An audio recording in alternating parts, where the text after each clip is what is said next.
தேசிய ஊரக வேலைவாய்ப்பு உறுதி திட்டத்தை பாரதிய ஜனதா இருட்டடிப்பு செய்வதாக கூறி தமிழக காங்கிரசார் ஆர்ப்பாட்டம் நடத்தினர்.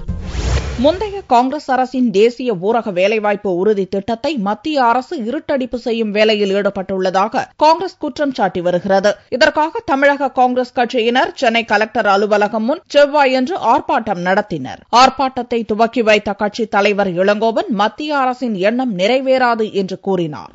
மோடியினுடைய அரசு 100 நாள் வேலைவாய்ப்பு திட்டத்தை நிறுத்துவதற்கான ஏற்பாடுகளை செய்து வருகின்றது. இது ஏழை எளிய மக்களுக்கு செய்யக்கூடிய மிகப்பெரிய கொடுமையாகும். கண்டிப்பாக சோனியா காந்தி அவர்கள் கொண்டு வந்த இந்த 100 நாள் வேலைவாய்ப்பு திட்டத்தை நிறுத்துவதற்கு காங்கிரஸ் கட்சி விடாது. எத்தகைய போராட்டம் வேண்டுமானாலும் நடத்துவதற்கு நாங்கள் தயாராக இருக்கின்றோம்.